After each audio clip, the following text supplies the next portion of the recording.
Aquí está la presentación que tenéis en el blog. El título del tema es la administración de medicamentos.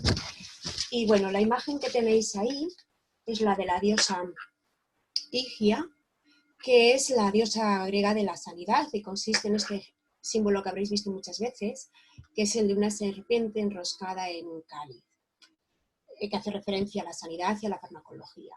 Hablando un poquito de los orígenes de la farmacología, bueno, pues hablar de hace 30 siglos, de un emperador chino, fijaros, tenía que ser, que bueno, descubrió un poquito el efecto de los medicamentos a raíz de unas hojas que le cayeron en un agua caliente, que después resultaron ser el origen del té, que tiene efectos saludables.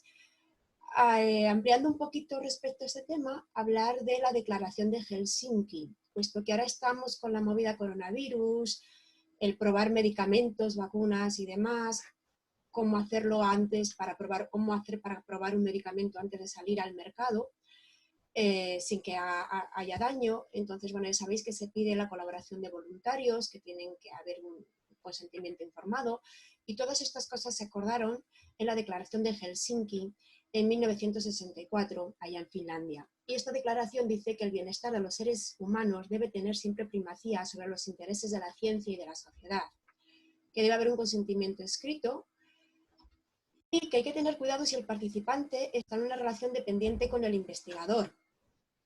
Se debe hacer un uso limitado del placebo y que se espera que la investigación tenga beneficios para los propios participantes. Bueno, esto está muy de actualidad porque es lo que se está siguiendo ahora para sacar, insisto, medicamentos, fórmulas de vacunas y demás de cara al coronavirus. Bueno, estos son todos los orígenes que ha tenido la farmacología para llegar hasta hoy, hasta empezando por Hipócrates, el padre de la medicina, que hablaba de que las enfermedades tenían unas causas reales y no era una cuestión de supersticiones, leyendas ni de maldades de los dioses, hasta otros que han ido descubriendo distintas medicinas y patologías y fórmulas magistrales de farmacia. En el siglo XIX también apareció Louis Pasteur, que descubrió las bacterias que contaminaban el agua. Luego otros han ido haciendo una recopilación de libros con medicamentos y con efectos farmacológicos, y poco a poco hemos llegado a las farmacias de hoy en día, que aparte de utilizar los medicamentos naturales, han evolucionado al medicamento sintético. Es decir, podemos tener una vitamina C procedente de la naranja, pero también podemos tener un preparado de vitamina C que es simplemente sintético y el organismo lo recibe exactamente igual. Vamos ahora con la página 272 del libro, donde nos viene, aparte de esta introducción histórica un poquito que os he estado hablando, luego nos vienen los conceptos. Nos habla de fármaco y de medicamento. Fármaco y medicamento en realidad vienen a ser, digamos que fármaco es fármaco sería algo así como la pastilla, la cápsula, el comprimido, y medicamento sería la parte activa de lo que está en el fármaco. Por así decirlo, sería el principio activo. Bueno, ambos dos pueden llamarse indistintamente, así que si pregunto uno se puede responder por el otro. Pueden ser naturales o sintéticos y siempre se van a utilizar bien para prevenir una enfermedad, para curarla, aliviar síntomas. Ellos a veces también se utilizan para llegar a un diagnóstico. Medicamento esencial tiene la definición propia de que es aquel del que de él depende la salud de muchos. Entonces, todos los medicamentos que son esenciales y que porque de ellos depende la salud de muchos, tienen el principio que tienen que ser asequibles, no pueden ser muy caros.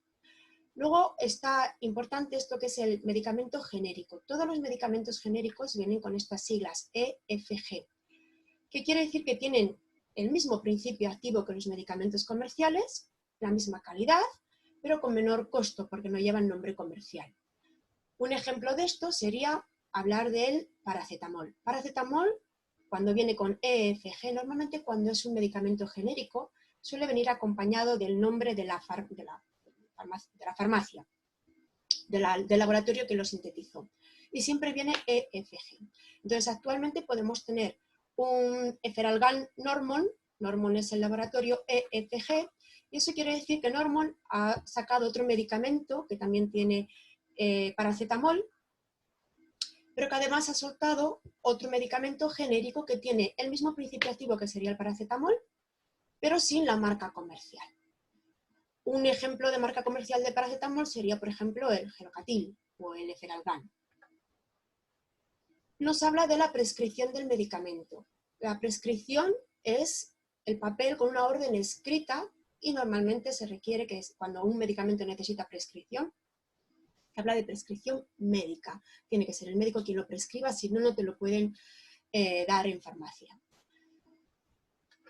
Hablando de más términos, llegaríamos a la farmacología. La farmacología es la ciencia que estudia los efectos de los medicamentos en el cuerpo. ¿Qué es lo que hace? Una parte importante de los términos es hablar de biodisponibilidad. La biodisponibilidad es la cantidad de fármaco que puede actuar en los tejidos. Los fármacos pueden estar en la sangre en forma libre totalmente o pueden estar unidos en el transporte a proteínas. Los que están unidos a proteínas están menos biodisponibles que los que están libres. Los que están libres, todo el fármaco por todas sus caras puede actuar y tienen mayor poder de acción que los que tienen un acompañante como puedan ser las proteínas, porque el lugar de unión con las proteínas hace que quede menos espacio disponible de fármaco para actuar. Estos dos principios son muy básicos y muy elementales, que serían el principio activo. El principio activo es la parte que tiene el medicamento que ejerce la acción. Como hemos dicho en el caso que hemos puesto antes del paracetamol. Da igual si se llama Gelocatil o Efferalgan. El principio activo es el paracetamol, que es el que va a hacer la acción. En este caso sería la acción analgésica o antipirésica. Y el excipiente es toda aquella sustancia que envuelve al principio activo, que le da forma de gel, forma líquida de jarabe, forma de pastilla, de comprimido.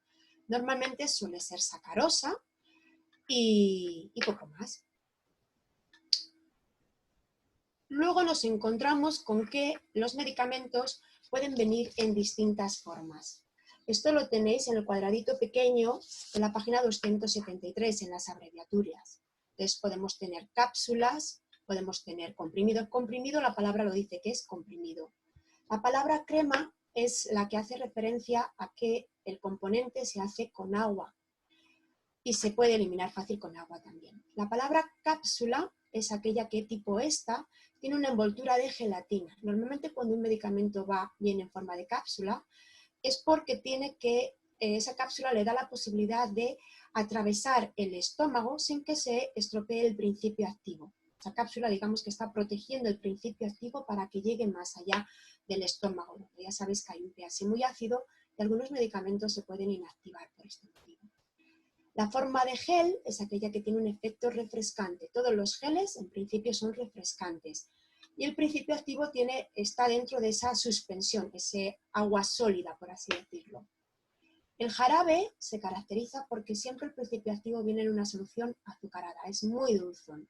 Normalmente se utiliza para los niños porque los niños con el azúcar se les puede atraer. La loción es aquella en la que el principio activo viene en una forma líquida o semilíquida, mucho más líquida que el gel. Se llaman óvulos aquellos medicamentos que vienen preparados de manera especial para la mucosa vaginal. Suelen venir en unos dispositivos estrechos y alargados para poder colocarlos a nivel de la mucosa vaginal.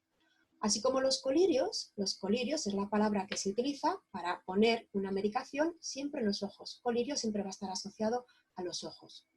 La pomada es como una crema pero más pastosa, de hecho tiene una solución de aceite y no llevan agua, es más pastosa. Los supositorios también tienen un lugar de acción concreto. Todo supositorio es para poner una medicación a nivel del recto, luego puede tener acción local o sistémica.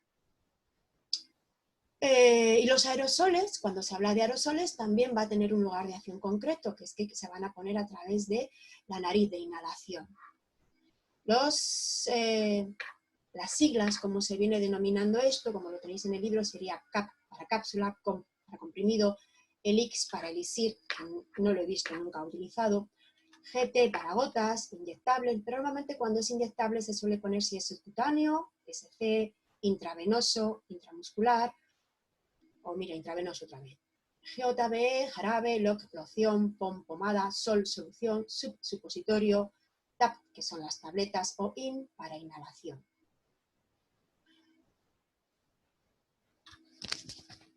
Ahora estaríamos también en la página 273, en la parte de la farmacocinética. Los fármacos y cinética es movimiento, acción. Entonces, la farmacocinética es la evolución del medicamento en el organismo. Y normalmente responde a las siglas LATME, donde la L es la liberación, A, absorción, D, distribución, M, metabolismo y E, la excreción. Hablando por partes, diríamos que la liberación, lo que se libera es el principio activo que tiene que quedar liberado del excipiente, que es el que tiene la acción. El excipiente solo lo acompañaba y lo daba forma para meterlo en el cuerpo. Absorción, igual que cuando estudiábamos el urinario, todo lo que se absorbe es porque pasa a la sangre. Si se reabsorbe es que estaba en la sangre, salió y vuelve a la sangre. En este caso hablamos de absorción. No está en la sangre, pero buscamos que llegue a la sangre.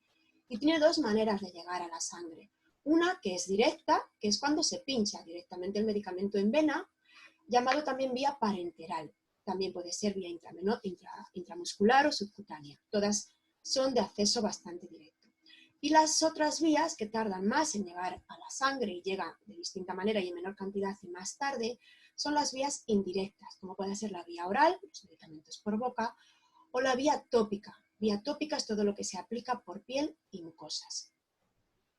La D de distribución es distribución o circulación, que es, una vez que ha llegado al torrente sanguíneo, cómo se mueve por todo el organismo para llegar a las células donde atraviesa la membrana celular para tener una acción sobre ellas. Solamente puede tener acción la parte libre. Acordaros del término biodisponibilidad que hemos hablado hace un rato. La M hace relación a la metabolización o biotransformación, que son todas las reacciones químicas que va a sufrir el medicamento en el organismo, porque al final va a pasar al hígado y el hígado lo va a convertir o bien en un metabolito más activo para que actúe concretamente o lo va a inactivar para luego eliminarlo porque ya ha hecho su acción. Entonces todo medicamento va a tener una transformación en una parte más activa o inactiva. Y finalmente va a ser eliminado, que sería la excreción. Acordad, la palabra excreción, como en el urinario, hace referencia a todo lo que se echa ya al exterior. Estando más o menos transformado por la metabolización previa, lo normal, la mayoría de los medicamentos se eliminan de manera principal por el riñón, a través de la orina. Pero también se pueden eliminar por las heces, incluyendo por la bilis. Cuando se eliminan por la bilis, acordaros, iba al intestino y del intestino delgado y del intestino delgado al intestino grueso y de ahí por las heces. También puede eliminarse por exhalación a través de los pulmones y es mucho menos frecuente como a través del sudor, lágrimas, leche y saliva. También son menos frecuentes. Lo de la leche hay que tenerlo en cuenta. Precisamente por eso las mujeres lactantes no pueden tomar cualquier medicación porque hay algunos medicamentos que sí que se eliminan y todavía son activos cuando se eliminan a través de la leche. Bueno, pues esto sería un poco el resumen de la farmacocinética, movimiento, que sería la liberación, absorción, liberación del excipiente, absorción que pasa al torrente sanguíneo, distribución que se distribuye por las venas en todo el organismo hasta llegar a los tejidos, donde se metaboliza junto con el hígado y acaba eliminándose por orina, heces, sudor, leche, etc. Iríamos ahora a la página 274, donde nos dicen que la M del LATME, el metabolismo, hay una serie de factores que lo pueden modificar. Y estos factores son la edad, porque los niños y los ancianos tienen una capacidad de metabolización menor que los adultos, entonces la misma cantidad de medicamento les va a hacer mayor efecto porque tienen menor capacidad de metabolización. A nivel de género, las mujeres también tienen una metabolización menor, en términos generales, que los hombres. Luego, la dieta. La dieta también influye en la metabolización. De hecho, cuando estéis trabajando vais a ver cómo hay algunos medicamentos, como todos los antidiabéticos orales, que se deben dar antes de la comida para que su acción no se vea interferida por la comida. Y hay otros medicamentos, como los antiinflamatorios, que se deben dar después de comer para evitar que los efectos secundarios, que es la irritación gástrica, se produzca porque el estómago quede protegido por los alimentos. Entonces, lo que se coma y cuándo se coma también influye en la metabolización. Tenemos también los factores farmacológicos, que sería, oye, pues ¿por qué vía se pone la medicación? Pues también influye a que la metabolización sea mayor o menor. Es menor cuando la dosis de administración es más directa, cuanto más cerca del torrente sanguíneo se pone. Luego también hay factores genéticos. Hay algunas personas que carecen de algunas enzimas que son necesarias para esta metabolización de los medicamentos. Algunas de ellas son estas que tenéis aquí. La capacidad de estilación o la deficiencia de la 6-glucosa fosfato deshidrogenasa. Bueno, en definitiva, hay personas que carecen de algunas enzimas y les hacen más susceptibles a algunos medicamentos. Luego también puede haber problemas patológicos. Las personas que tienen enfermedad renal o hepática tienen mayor dificultad para metabolizar y excretar los medicamentos y entonces hace que el medicamento tenga mayor acción en estas personas. Y hay que tenerlo en cuenta para ajustar la dosis. Y en el libro no vienen, pero son dos cosas interesantes a tener en cuenta con la metabolización, que son las alergias. Las alergias hay que tenerlas en cuenta porque quiere decir que nuestro sistema inmunitario reacciona contra los medicamentos como si fueran un antígeno, ocasionando por consiguiente una enfermedad a raíz de la medicación que se pone. Poco más. Bueno, esto es una de las preguntas que os caía, teníais que hacer en investigación y aquí tenéis el ejemplo ya, así que si veis el vídeo podéis tener ya el resultado también a la pregunta. ¿Qué es hablar de los efectos colaterales y efectos secundarios? Efecto colateral es una característica que tiene el fármaco, pero que no la buscamos, no es de interés en este momento. Un ejemplo es el de la aspirina, el ácido acetilsalicílico. Cuando tomamos una aspirina porque tenemos un dolor o porque queremos bajar la fiebre. Resulta que la aspirina siempre va acompañada también de un efecto antiagregante plaquetario, y esto sería un efecto colateral. ¿Qué quiere decir que es antiagregante plaquetario? Pues quiere decir que hace que si tenemos un sangrado, este sangrado pueda durar más tiempo porque no permite dificulta que las plaquetas se junten. Luego también podríamos tener efectos secundarios. Los efectos secundarios, todos los medicamentos tienen muchos, muchísimos, si leemos cualquier prospecto son muchos los que hay, pero estos son posibles, no tienen por qué aparecer. De hecho, la mayoría de las veces, gracias a Dios, no aparecen. Pueden darse o no. En el caso de la aspirina tiene como efecto secundario que puede provocar gastritis o irritación gástrica, pero no tiene por qué ser así. Otra cosa interesante que tenemos aquí es el concepto dosis. Dosis es la cantidad de fármaco, del principio activo, que se da en cada sesión. Por ejemplo, podemos tener una dosis de una aspirina 500 miligramos cada 8 horas. Entonces la dosis sería 500 miligramos, porque es cada 8 horas. Todos los medicamentos también, se habla de ellos que tienen un nivel terapéutico, que sería este margen en el cual hacen el efecto. Y un nivel subterapéutico, que es cuando no llegan a hacer el efecto. Me he tomado un paracetamol de 200 miligramos y no me ha hecho nada. Prueba con tomarte 400 o 600 porque a lo mejor estás en un nivel subterapéutico y 200 miligramos pueden ser suficientes para un niño, pero no para un adulto que necesita 500 o 600. Y todos también pueden tener un nivel tóxico, que quiere decir que te intoxicas, o incluso letal, que podrías morirte por una sobredosis. Todos, de una manera o de otra.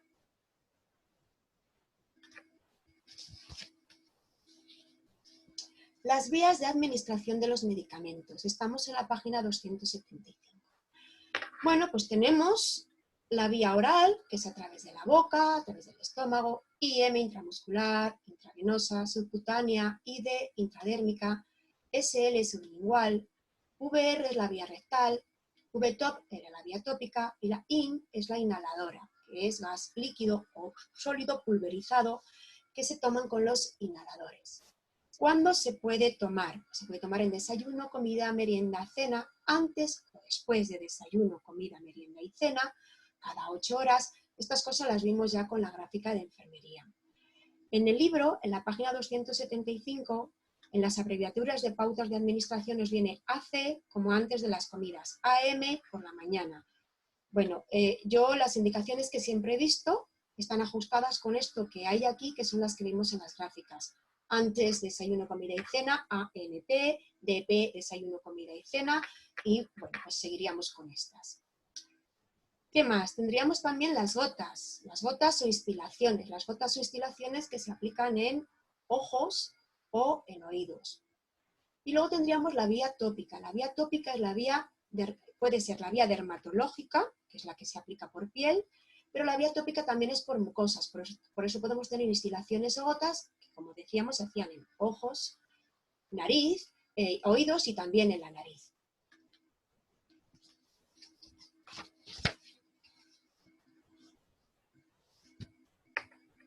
En la página 276 tenéis un cuadrito que hace referencia a estas letras que hay aquí.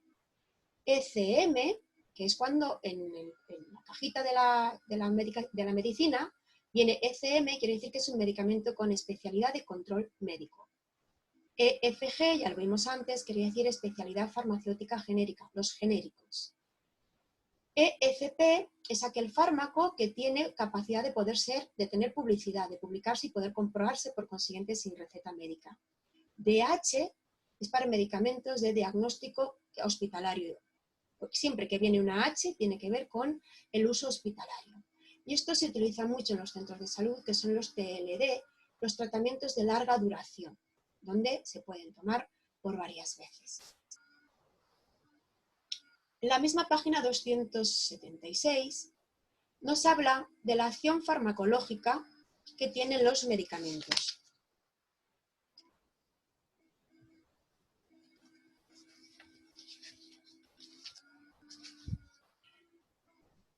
En el libro tenéis las palabras con los significados. Aquí están solamente las palabritas para que, bueno, podáis en un momento dado, esto os pueda ayudar a estudiar la palabra con el significado y viceversa.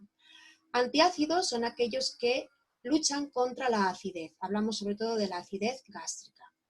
Antiúlcerosos son aquellos que intentan favorecer la cicatrización de la úlcera. ¿Pero de qué úlcera? De la úlcera péptica, que era aquella que teníamos a nivel del estómago y del duodeno. Antieméticos, emesis es vómito. Entonces, antieméticos son los que evitan o combaten los vómitos, o sea, dan a los pacientes que tienen náuseas y vómitos. Laxantes son los que favorecen la eliminación intestinal, favorecen las heces. Astringentes es todo lo contrario, lo que hacen es compactar las heces para disminuir el número de deposiciones al día. Cardiotónicos, cardio viene de corazón, tónico de dar fuerza, vigor, ¿vale? Entonces los cardiotónicos son los que aumentan el vigor de contracción cardíaca.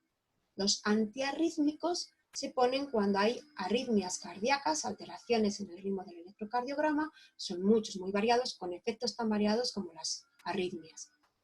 Antianginosos tienen que ver con las anginas de pecho y las anginas de pecho tienen que ver con problemas de riego vascular cardíaco. Entonces, los antianginosos tienen que ver con vasodilatar las coronarias que rodean y vascularizan el corazón. Vasodilatadores periféricos. Los vasos sanguíneos, dilatarlos los hace más grandes, los ensancha. Periféricos. Hablamos de los vasos sanguíneos de extremidades. Son vasos periféricos los de las extremidades y vasos centrales los que entran y salen del corazón. Coagulantes son medicamentos que facilitan la coagulación de la sangre. Luego tendríamos los hemostáticos. Los hemostáticos son medicamentos que favorecen la coagulación. Por ejemplo, a veces ponemos hemostáticos en una herida que sangra para que favorezca la coagulación en el lugar de la herida, pero también se puede poner a nivel sistémico. Anticoagulantes. Los anticoagulantes, todos ellos lo que hacen es que nuestra sangre sea más fluida y que tenga menos disposición a formar coágulos. Fibrinolítico, lítico es que rompe, y la fibrina son unos componentes sanguíneos que ayudan a formar coágulos. Entonces, los fibrinolíticos rompen la fibrina. Por consiguiente consiguen que la sangre esté más fluida, se coagule menos. Antitusígenos son los que luchan contra la tos, previenen la tos. Expectorantes y mucolíticos, lítico era que rompe en este caso los mocos, mucolítico. Tanto los que rompen los mocos como sí, mucolíticos como expectorantes, lo que hacen es facilitarnos, ayudarnos a expectorar, a echar hacia afuera todas las secreciones del árbol respiratorio. Broncodilatadores lo que hacen es dilatar los bronquios. Acordaros que teníamos los bronquios que iban después de la tráquea, principales, secundarios, terciarios. Quimioterápicos o antineoplasios, la quimio. La quimio se ponía para personas que tienen cáncer. Entonces lo que hacen es combatir el crecimiento celular. Las células cancerígenas se caracterizan sobre todo porque se multiplican muy rápidamente, entonces todos los quimioterápicos y antineoplásicos van a combatir la mitosis de estas células. Las vacunas es este medicamento que activa el sistema inmunitario para formar anticuerpos. Ojalá se descubra, no tardando, la vacuna contra el dichoso COVID-19 o coronavirus. Antídoto. Antídoto es cuando se aplica un medicamento que tiene una acción justo contraria o combate la acción de otro que hemos tomado antes. Neutraliza esta acción. Puede ser de otro medicamento o puede ser de un tóxico que hayamos tomado. Hipnóticos. Hipnóticos son los medicamentos que inducen al sueño, hipnosis. Sedantes. Sedantes son medicamentos que sedan, que relajan la musculatura y también ayudan a dormir. Estimulantes del sistema nervioso central. Como su propio nombre indica, te activan, te estimulan, te despiertan, te alertan, te mueven. Analgésico. Analgésico es aquel que combate el dolor, mientras que anestésico es aquel que te duerme las sensaciones nerviosas. Ya sabéis que puede haber anestesia periférica o central, local o general. Luego estarían los antiepilépticos o anticonvulsivantes, que son aquellos que combaten los ataques epilépticos que llevan a estas contracciones y relajaciones convulsivas.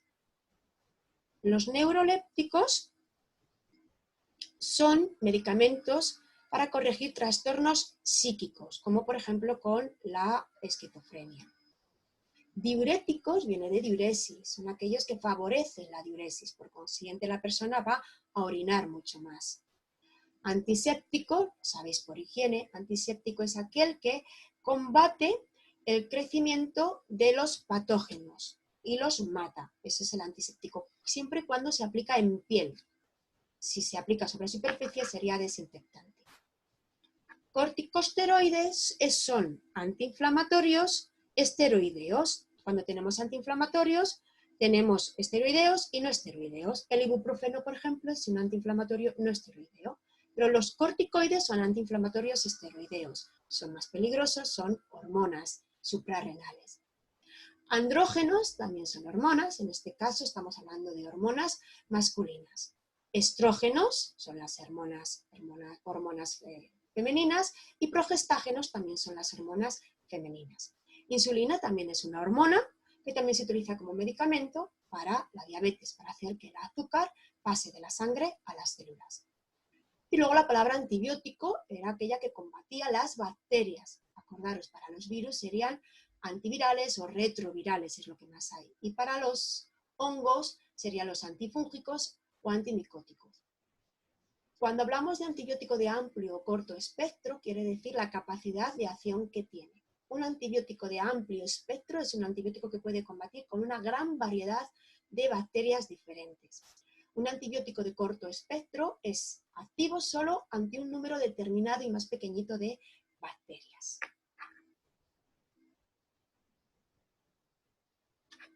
Estos símbolos los tenéis en la página 276, hacen referencia a los símbolos que vienen en los envases de los medicamentos. Cuando tenemos este símbolo quiere decir que no debes conducir si estás tomando el medicamento. Si tenemos este símbolo quiere decir que mejor que no te dé el sol en la piel mientras tomas este medicamento porque seguramente te vaya a producir manchas o quemaduras. He visto quemaduras producidas por medicación también, ¿eh? Cuando tiene este símbolo quiere decir que es material radiactivo. Cuando tienen estos símbolos son las llamas, entonces da igual que se llame comburente o inflamable, va a poder arder. Este es importante y nos interesa tenerlo en cuenta como auxiliares de enfermería que recibimos el pedido de farmacia y que lo tenemos que guardar. Cuando un medicamento tiene este símbolo, quiere decir que lo tenemos que almacenar en frigorífico, en frío. Ahora casi todos vienen con este símbolo, que es el símbolo del SIGRE, que quiere decir que es un medicamento susceptible de llevar al punto limpio farmacéutico para poder hacer un adecuado reciclado de los mismos. Luego también vienen con este tipo de símbolos. Cuando vienen con esto redondito quiere decir que necesita prescripción médica, bien porque simplemente es prescripción médica, o bien porque son estupefacientes o psicotropos de un tipo u otro, que también quiere decir en definitiva que requieren prescripción médica. Volvemos a tener el simbolito que quiere representar un copito de nieve, que habla de la necesidad de conservación en frío, en frigorífico. Cuando tienen estos dos triangulitos, esto hace referencia a un reloj de arena y quiere decir que el medicamento tiene una caducidad inferior a 5 años. Y cuando tienen solo un triangulito, como es este el caso, quiere decir que es un medicamento nuevo, que solamente lleva en el mercado menos de 5 años. ¿Vale? Esto es una curiosidad también. Estas siglas las vimos antes, aquí están repetidas.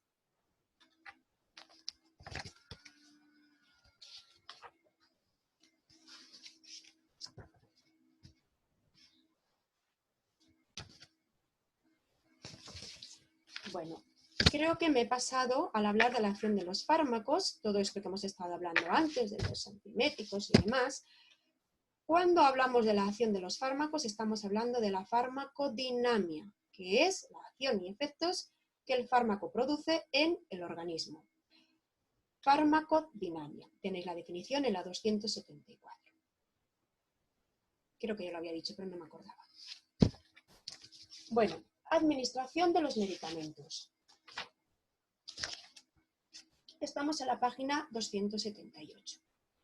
Administración de los medicamentos. Con todo medicamento hay que tener una serie de precauciones y esto depende mucho de nosotros auxiliares de enfermería, que es tener en cuenta la caducidad. Y esta caducidad es distinta si el fármaco está sin abrir, así ya es un envase abierto. Entonces, como, insisto, somos los responsables de colocar el medicamento, una vez que llega el pedido, hay que comprobar la fecha de caducidad y poner los más que se caducan antes, más adelante en el cajón, y los que se caducan más tarde, pues hacia el fondo. Porque hay una tendencia que es a rellenar hacia adelante, y en ese caso los de atrás se caducarían y estaríamos usando solo los nuevos.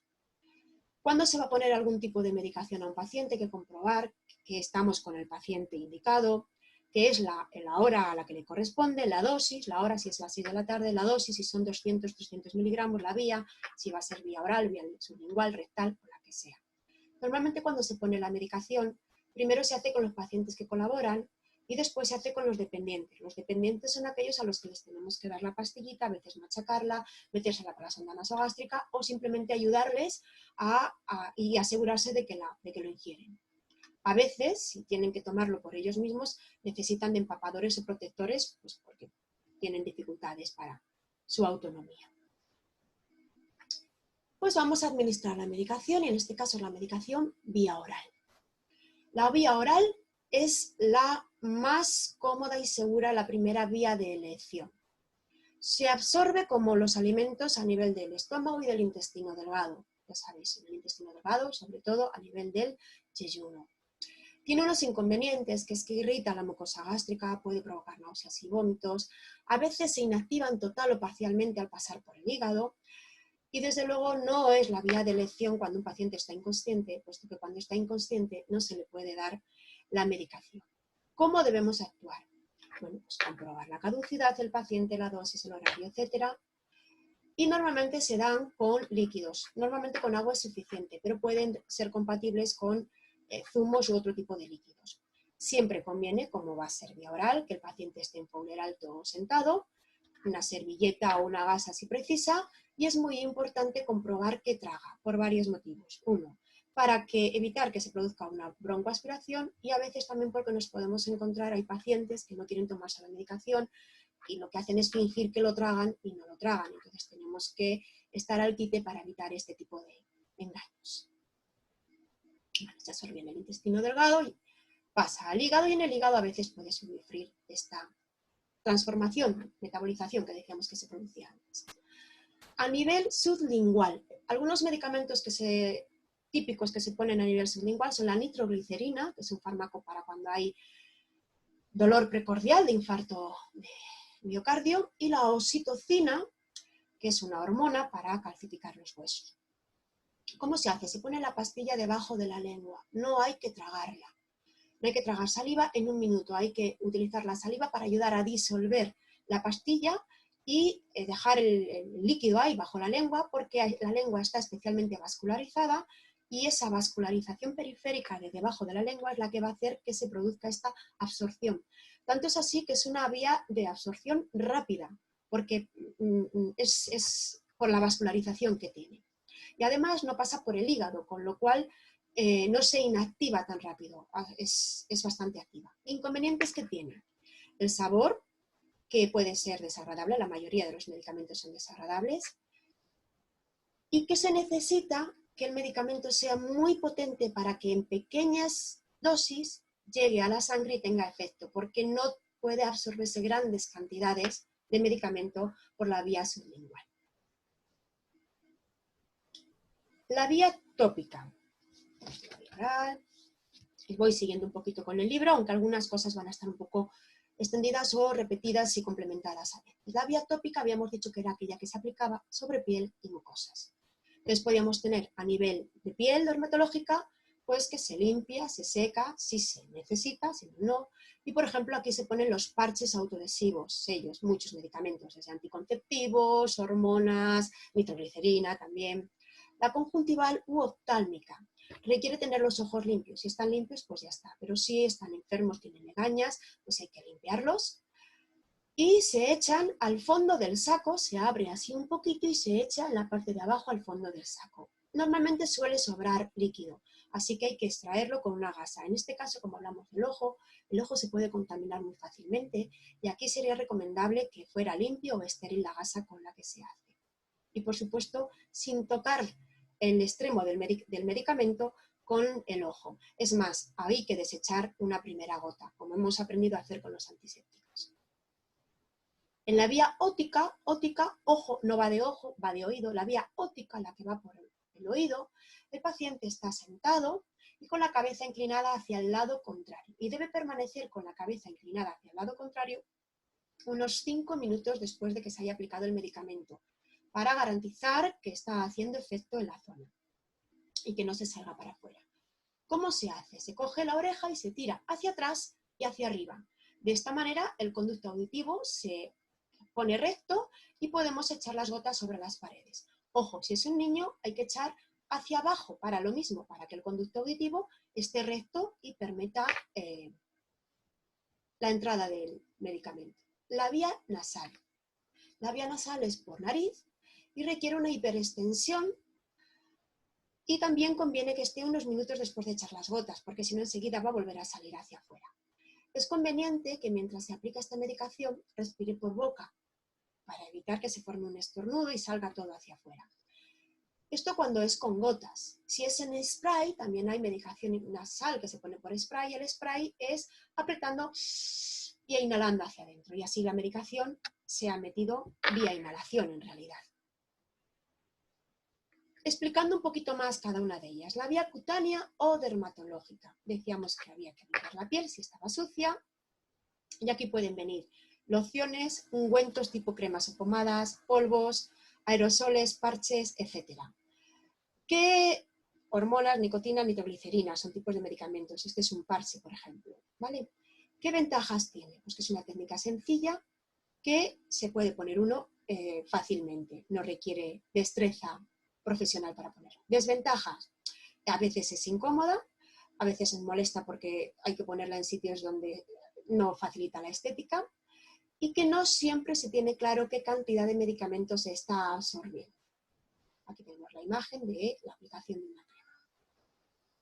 A nivel conjuntival u oftálmico, aquí estamos aplicando unas gotas. Vemos cómo se aprieta con el dedo para abrir el fondo del saco y se echaría las gotas sin tocar. Insisto, conviene desechar la primera gota para limpiar el tubo porque es muy fácil generar infecciones en el ojo por la gran vascularización que tiene.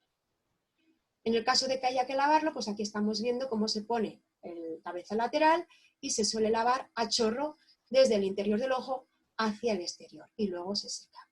Si hay que utilizar una gasa, o bien se utiliza un extremo para cada ojo o bien una gasa para cada ojo, pero hay que separar las zonas de contacto de un ojo a otro. Insisto, el ojo es muy fácil de contaminarse.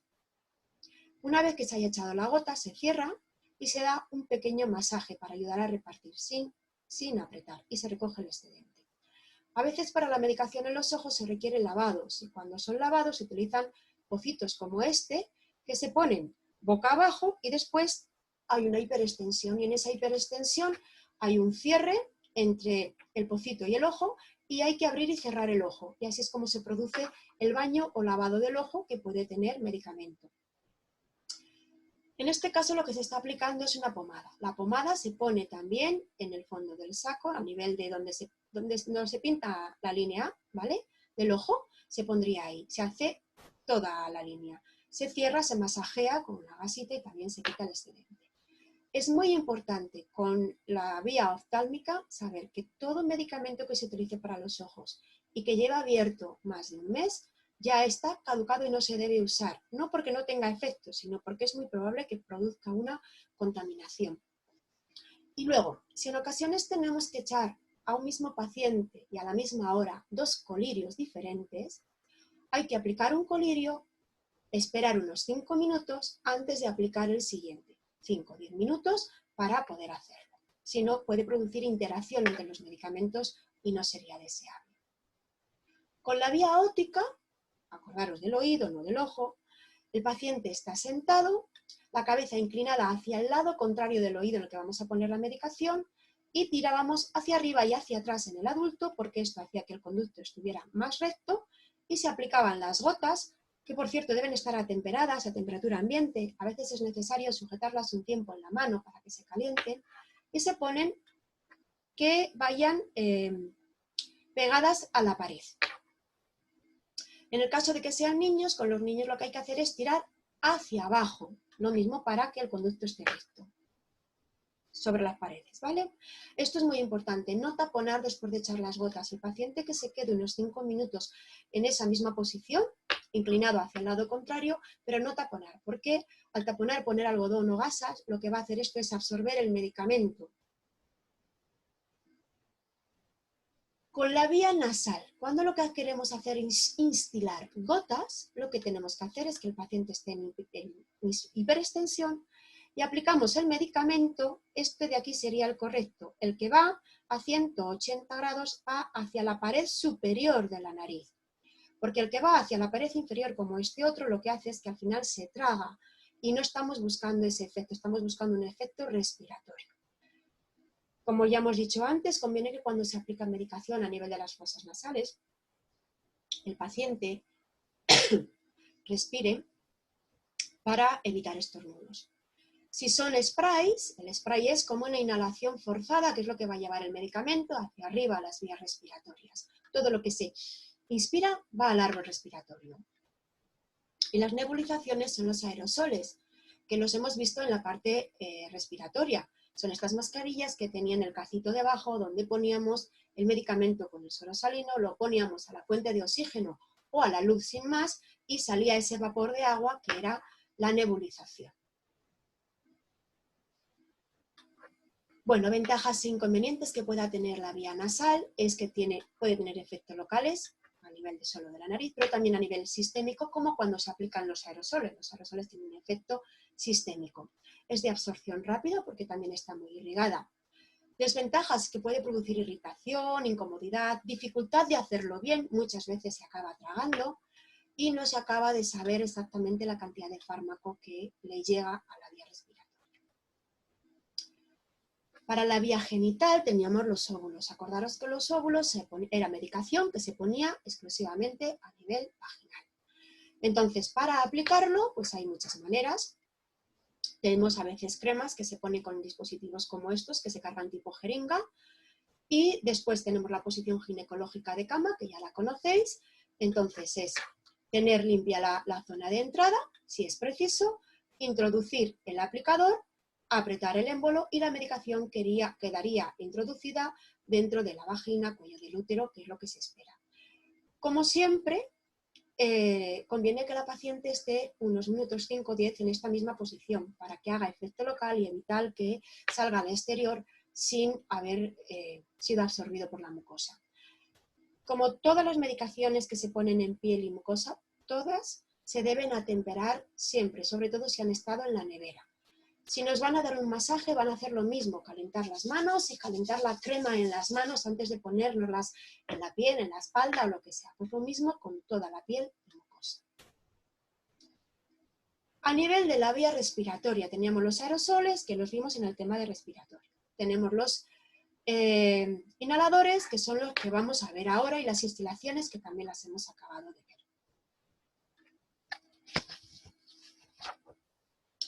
Los inhaladores los tenemos en el libro, en la página 281. Bueno, inhaladores. Inhaladores es medicamento que se va a administrar mediante inhalación. Es de acceso directo y tiene dosis muy pequeñitas. Tiene irritación faríngea, produce irritación faríngea, sobre todo si son de corticoides, y es muy difícil el manejo de cara a los pacientes. Aquí tenemos un reto muy importante, aprender a manejarlos bien y aprender a enseñar el manejo adecuado dentro de los pacientes. Explico un poquito. Hay varios tipos. Los tenemos presurizados. Los presurizados son aquellos que vienen en un cilindro, con un poquito de gas y una válvula dosificadoras. Luego tenemos otros materiales que son cámaras de inhalación o espaciadoras, que los vais a ver en los vídeos también. Son unas cámaras que se ponen entre el presurizador y la boca del paciente, para que el medicamento se quede en esa cámara hasta que el paciente, a base de respiraciones, vaya inhalando toda esa medicación. Es útil en pacientes que no acaban de controlar la técnica y siempre en niños con quienes es imposible que controlen esa técnica. Los tenemos también con polvo seco. Los de polvo seco son unas partículas de polvo muy finito que también van a tener que meterse en el árbol bronquial, así que tienen que ir inspiradas, no tragadas, porque si tragan van al digestivo y ahí no pintan nada. Y luego nos habla de la nebulización. Acordaros, nebulización son los aerosoles que hemos aprendido en el tema de respiratorio. Este es un ejemplo de un inhalador con presurizador. Digamos que este es el dispositivo aplicador, este es el cartucho que se mete y este es el aplicador que se pone en la boca. Siempre hay que agitarlo antes de usar, limpiar la boquilla y luego vamos a ver el método. Estos son los de polvo, también los vais a ver en los vídeos, tenéis tareas con ellos. Entonces los tenemos de multidosis. Multidosis, ¿qué quiere decir? Que el medicamento viene cargado con varias dosis, 100, 200, pero hay que cargarlo cada vez que lo vamos a usar. Pero el medicamento está metido dentro del dispositivo. Estos dos son de monodosis. La medicación viene aparte, suelen venir en cápsulas, se introducen dentro del dispositivo de este o de este, se perforan y luego se produce la inspiración. Y la cápsula después ya, que ha sido utilizada, se desecha. Son monodosis porque cada vez que se utilizan tienes que poner una dosis que viene desde fuera del recipiente. En esto las dosis están dentro del recipiente y simplemente se cargan, pero la dosis se carga desde el propio recipiente. Bueno, es muy importante enseñar a tomar esta medicación adecuadamente.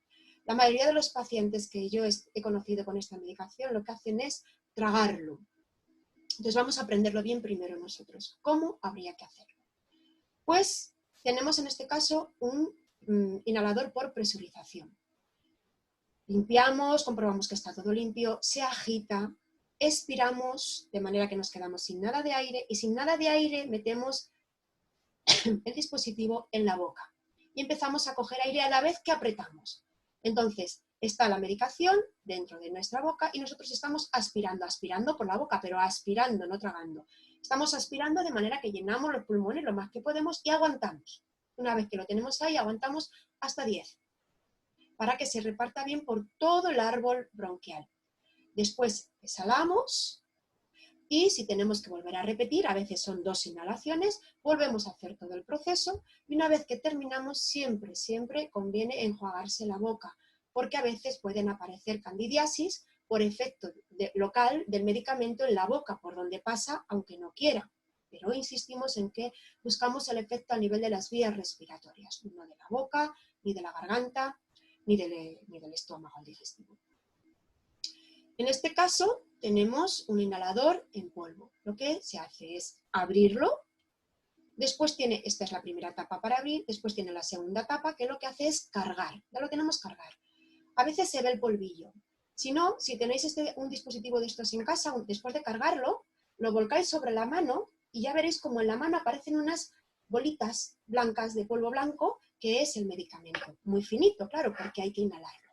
Bueno, lo tenemos cargado, entonces ahora exhalamos, ojo, sin apuntar al aparato. Si apuntamos al aparato nos vamos a soplar el medicamento hacia afuera, va a desaparecer, ¿vale? Entonces exhalamos sin mirar hacia el aparato y cuando ya no tengamos nada de aire, nos colocamos el aparato e inhalamos, aquí estaríamos, nos colocamos el aparato en la boca e inhalamos, llenamos los pulmones lo más que podamos. Y aguantamos ahí hasta contar hasta 10. Una vez que contamos hasta 10, exhalamos y lo mismo. Si hay que repetir la dosis, se repite exactamente igual y tanto después de la dosis o si no hay que repetirla, enjuagarse la boca. Aquí volvemos a tenerlo expresado en dibujos. Este es el presurizado y este es otro de los que se hacen con polvo, los dos de los tipos que hay que vienen con multidosis y primero hay que cargar. Y en este caso lo que estamos haciendo es utilizar la cámara o espaciador. La cámara o espaciador es para personas que tienen dificultad para hacer esto bien o para niños. ¿Qué es lo que hacemos? Lo que hacemos es poner la cámara cargada y ponemos el dispositivo en el extremo de cargar el medicamento y el otro extremo en la boca. Pero primero vamos a exhalar todo lo que podamos. Ponemos la cámara en la boca y damos al presurizador, porque esto solo sirve para presurizadores.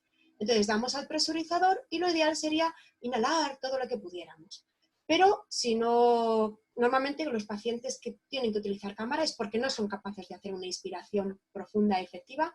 Entonces lo que yo recomiendo hacer es pedirles que respiren por la boca, que respiren lento y profundamente por la boca mientras tienen la cámara ahí, que es donde se ha quedado la dosis. Entonces 5 o 10 respiraciones por la boca lentas y pausadas ya garantizan que el medicamento ha acabado entrando en las vías respiratorias. Si tuviera que hacer 2 inhalaciones, se vuelve a repetir la operación y si no, ya sabéis, enjuagarse la boca. Lo mismo explicado, se exhala, se pone, se chuta, se inspira, ojalá con una inspiración fuera suficiente, lo normal es que necesiten varias. Y este es uno de los dispositivos de monodosis.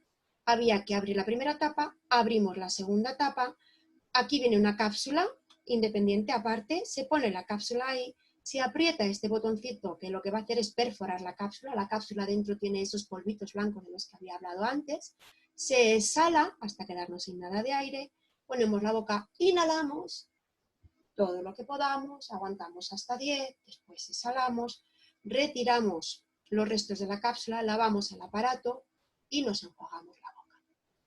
Los aerosoles, que los hemos visto en el respiratorio, acordaros, podían ser de estos que no nos hemos conseguido que funcionara en el instituto, pero que hemos visto cómo se podría aplicar. Estos no llevan oxígeno, nosotros lo hemos visto aplicándolo directamente en el flujómetro. Acordaros que para los aerosoles no necesitábamos el humidificador, no que molestara, pero no se suele hacer con el humidificador.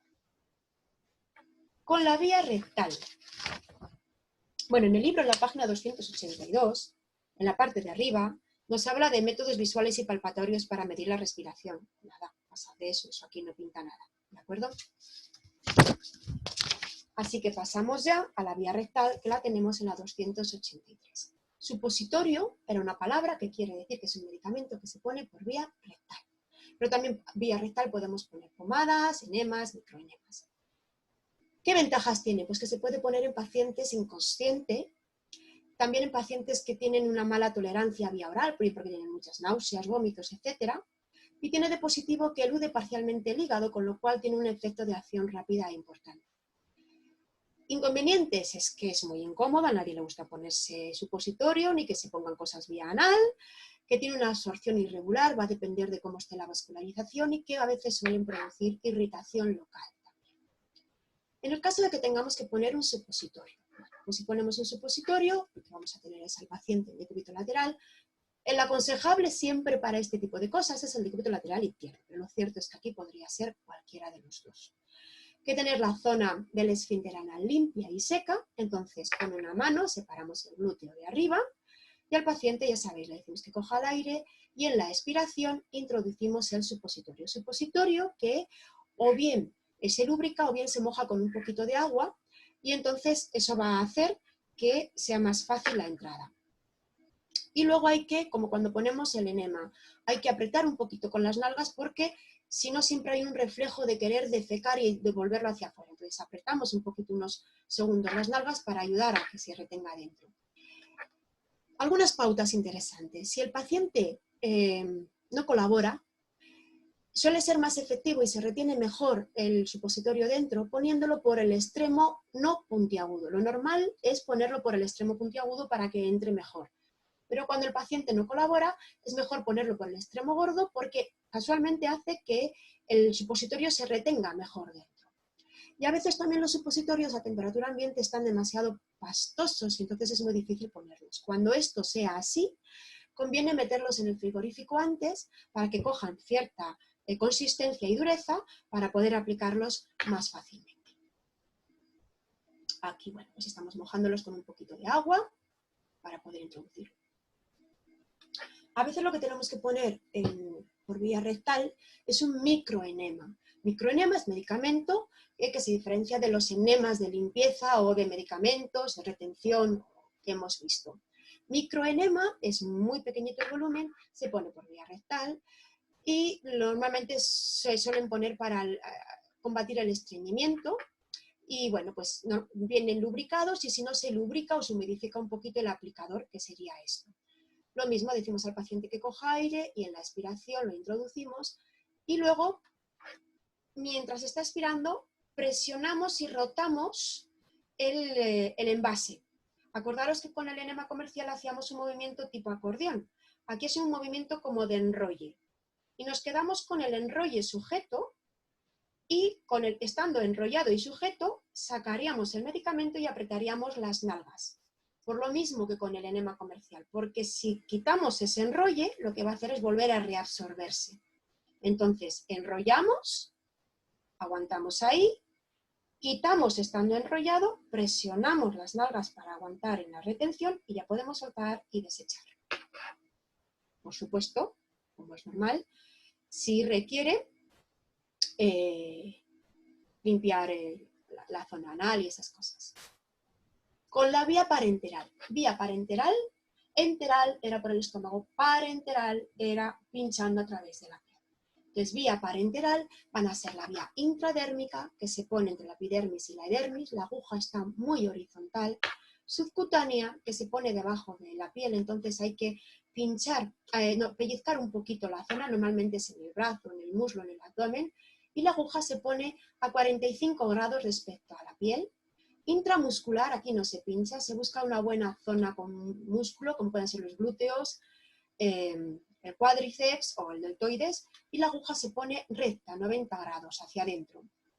Y con la intravenosa, que lo que hay que hacer es un compresor para detectar la vena, que se pone directamente en vena, la intraarterial, que se utiliza pues para sacar gasometrías y para algunos contrastes, etcétera. Cosas a saber aquí, pues los componentes de la aguja. La aguja tiene un cuerpo, el cono, que es donde se aplica la aguja, y el émbolo, que es lo que hace que se pueda cargar y descargar. La aguja, que tiene un pabellón, que es donde se junta el cono, el cuerpo, que es la aguja en sí mismo, y el bisel, que el bisel, las agujas no son cortadas en recto, sino que tienen un corte inclinado. Ese corte inclinado es el bisel. Y luego el capuchón, que es con lo que viene cubierta. Otras cosas, hablando de medicaciones, diferenciar ampollas y vial. Ampollas son aquellas medicaciones que vienen en estos frasquitos que los abrimos, se chascan y son para utilizar una sola vez. Y vial son los medicamentos que vienen en estos botecitos pequeños con un tapón de goma donde podemos pinchar y sacar varias dosis de varias veces. Bueno, medicación para la vía parenteral, aquí estamos viendo lugares de la vía subcutánea, el pellizquito que daríamos para dar la vía subcutánea y los 45 grados. Aquí estamos hablando de la muscular, aquí está presionando, pero no se debe presionar. Esto sería un vial, esto sería una ampolla y esto sería un vial. Aquí estamos teniendo la intramuscular, este es el lugar en el que se pone en el culo. Cuando se pone en el glúteo se divide en 4 partes y se pincha en la parte superior externa, a capón, a 90 grados. Ahí estaríamos lo mismo con el deltoides. Es verdad que cuando se hace con el deltoides o el muslo, no siempre hay garantías de que haya suficiente músculo y a veces por eso se pincha un poquito, se pellizca, es un pellizco más grande que el que para la subcutánea. Aquí estamos teniendo un ejemplo de inyección intradérmica entre la dermis y la epidermis. Siempre que para pequeñas medicaciones, la prueba de la tuberculina, por ejemplo, para ver si tienes tuberculosis, el mantús, se hace así. Y siempre queda una ampollita sobreelevada. Bueno, capacidad de absorción y rapidez, cuanto más cerca de los vasos sanguíneos más rápido, así que la primera y más rápida es la intravenosa, la siguiente sería la intramuscular y después sería la subcutánea. Lo mismo. Luego, cosas, medicaciones que podemos aplicar vía intravenosa. Estamos en la página 284, en el tipo de soluciones líquidas intravenosas más frecuentes en el uso hospitalario.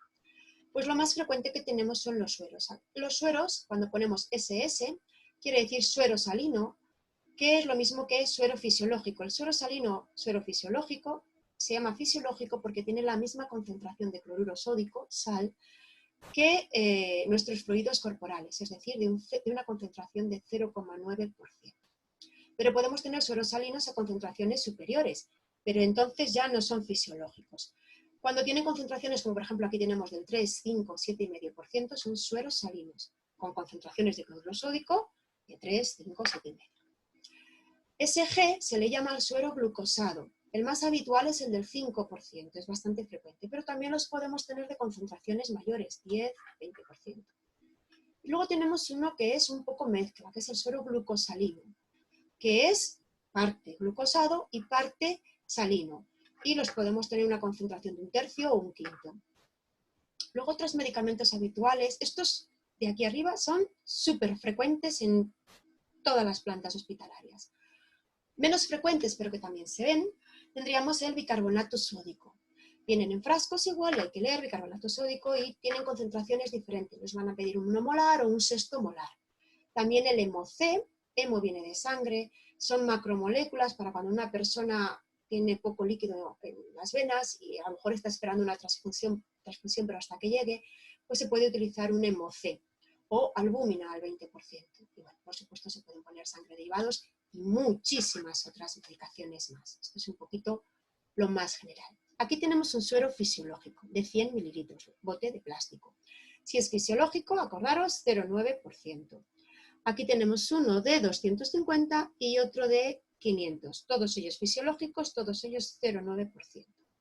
Aquí tenemos un glucosado del 5%, aquí tenemos un glucosado del 10% y aquí un glucosado del 20%. Viene con la G. Aquí tenemos un glucosalino, no podemos ahora mismo ver más, y aquí tenemos un RL que es un Ringer lactato. Estos también que son macromoléculas. Y ahora vamos al material de perfusión. Esta imagen la tenéis también en el libro, en la página 280.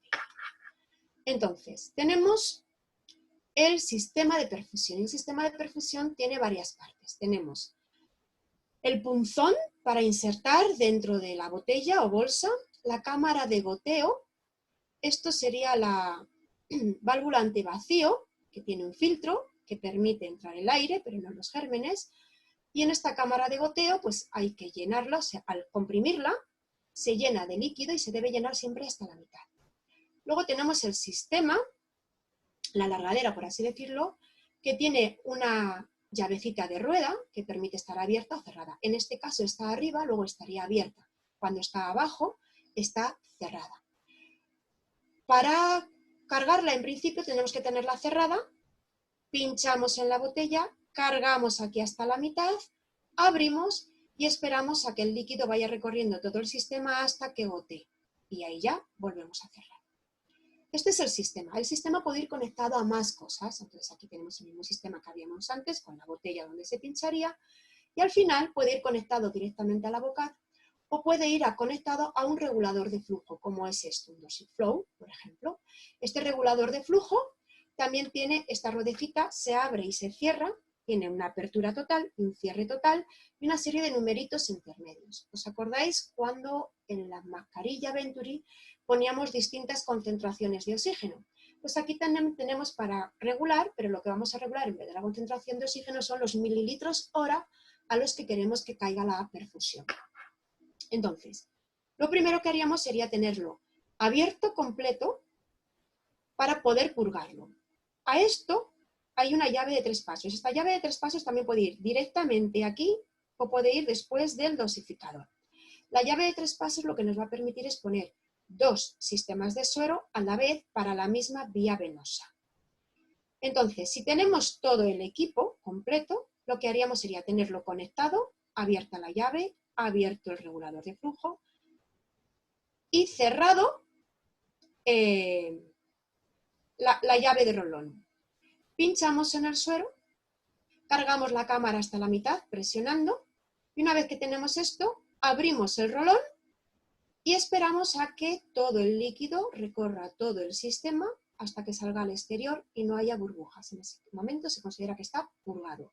Cerramos y estaría preparado ya para conectar a la vía venosa del paciente. Estos son ejemplos de reguladores.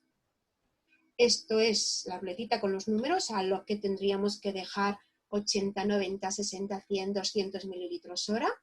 Cuando aplicamos esto, el rolón se dejaría abierto y se manipularía solo con esto. Si esto no existe, como en este caso, la velocidad la controlaríamos con el rolón viendo las gotitas que salen aquí. Esta es una llave de 3 pasos. En este caso, esta llave de 3 pasos tiene 3 pivotitos. Cuando tiene 3 pivotitos, quiere decir que la zona donde no tiene pivotito está cerrada. Es decir, en este caso tenemos conexión abierta aquí, y aquí, y aquí. ¿Qué más cosas? El sistema de goteo, a nivel de la cámara, podemos tener un goteo de gota gorda o de gota estrecha, o de gota normal o de microgota. La mayoría de ellos son de gota normal, pero algunos suelen tener este dispositivo metálico que los convierte en microgota. Entonces es una gotita claramente más pequeñita. ¿Cómo podemos controlar esto? Sabiendo que cuando son gotas normales, 1 centímetro cúbico equivale a 20 gotas, o 20 gotas normales equivalen a 1 centímetro cúbico. Mientras que cuando tenemos el sistema de microgoteo, son 60, 3 veces más, 60 microgotas las que hacen 1 centímetro cúbico. Es decir, para que aquí caiga 1 centímetro cúbico, tenemos que contar 20 gotas, que es el de normogoteo. Y para que aquí caiga 1 centímetro cúbico, tenemos que contar 60 microgotas. Luego también tenemos macrogotas. Las macrogotas son aquellos sistemas que permiten la caída de gota mucho más grande, de tal manera que 1 centímetro cúbico se hace con solo 10 gotas. Los únicos sistemas de macrogoteo que yo conozco son aquellos que son específicos para transfundir sangre. Que la sangre es mucho más gorda y pesada, entonces necesita sistemas de gota más gorda, tan gorda que 10 gotas hacen 1 centímetro cúbico. ¿Cómo se calcula? ¿Cómo sé yo? Tenéis las fórmulas en el libro también. ¿Cómo sé yo el volumen al que tengo que perfundir? Pues me dicen, por ejemplo, que tengo que perfundir 1000 mililitros, 1000 centímetros cúbicos, 1 litro, cada 8 horas. Lo primero, ¿cómo puedo saber los mililitros horas a los que tiene que pasar? Pues tendría que dividir 1000 entre 8 y lo que me dé serían los mililitros hora. Y entonces, con el Dosiflow, con el regulador, que me maneja los mililitros hora, lo pongo, a ver, 1000 entre 8, lo voy a calcular.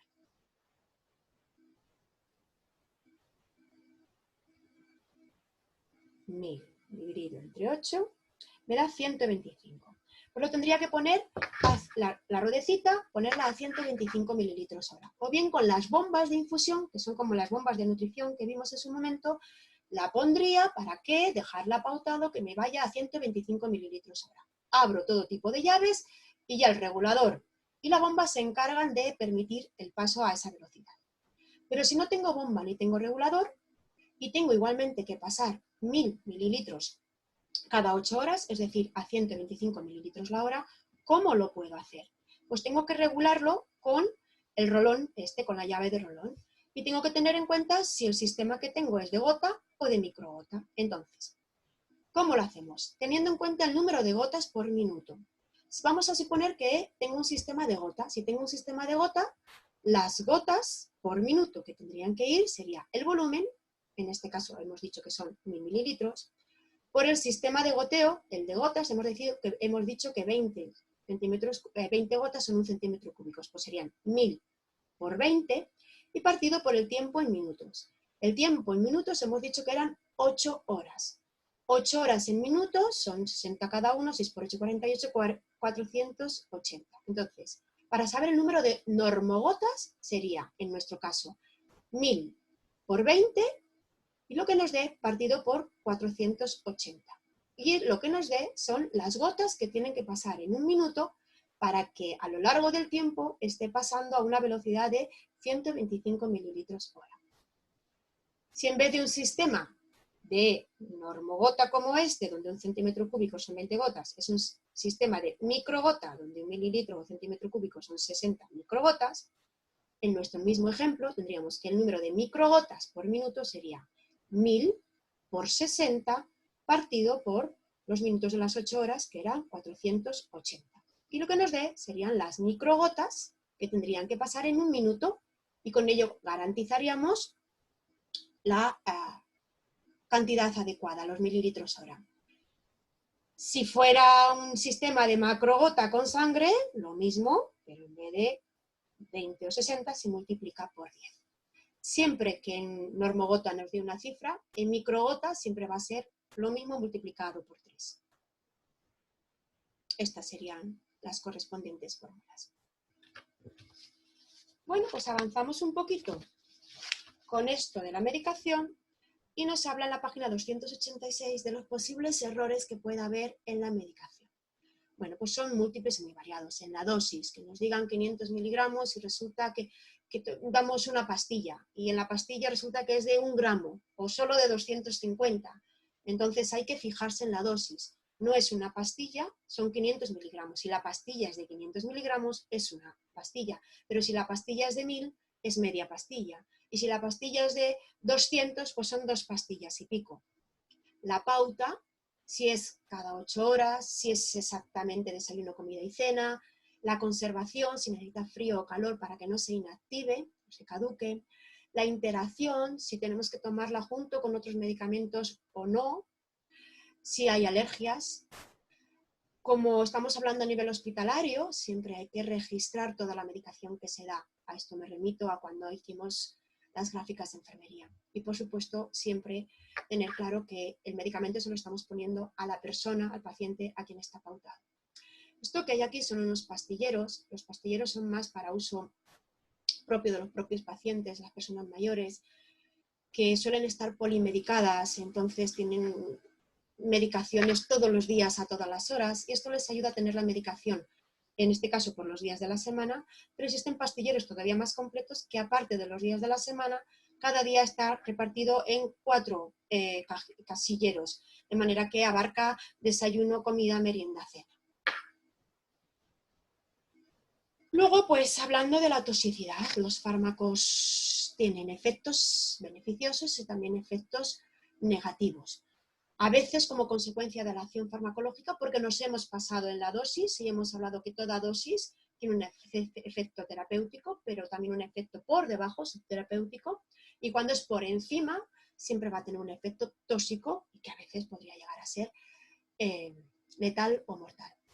Los efectos colaterales, cuya pregunta ya tenéis, hemos explicado, así que os vuelvo a retomar, que eran aquellos efectos que no buscamos pero que siempre están.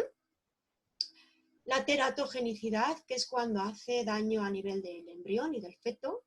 La tolerancia, estas son vocabulario muy importante de conocer. Tolerancia, que era cuando tomamos un medicamento a una dosis determinada y llega un momento en el cual a esa dosis ya no nos hace efecto y necesitamos aumentar la dosis para tener el mismo efecto. Es lo que le pasa, por ejemplo, en las adicciones a drogas. Y la adición, mira, la palabra adición. La palabra adición quiere decir que la persona no puede vivir o tiene síntomas chungos físicos si no toma ese medicamento, que es lo que pasa cuando te enganchas con la droga, que si luego no tienes la droga, tienes síntomas, tienes el mono, ¿vale? El síndrome de abstinencia. Y la tolerancia es que al tomar esas drogas, cada vez necesitas más dosis para tener el mismo efecto. Luego también podemos tener reacciones idiosincráticas. Idio viene de idiota y reacciones idiosincráticas son estas que aparecen, no pueden ser estudiadas, no son habituales ni es fácil controlarlas. Aparecen, pueden haberlas, pero no hay manera de controlarlas. Y por supuesto las alergias. Todos los medicamentos son susceptibles de ser alérgicos. Luego hablaros del SIGRE, cuyas siglas quieren decir Sistema Integrado de Gestión y Recogida de Envases de Medicamentos, que se pide que cuando pongamos un medicamento en el SIGRE vaya junto al propio envase y al propio prospecto siempre y cuando se pueda. Bueno, pues con todo esto que hemos aprendido podemos coger una cajita de medicamentos y ya desde fuera empezar a ver muchas cositas. De hecho, algunos de los ejercicios que tenéis tienen que ver con que miréis la medicación que tenéis en casa. Bueno, pues otro día hago otra presentación con la parte que queda del tema del frío y calor. Espero que os pueda ser útil. Hasta luego.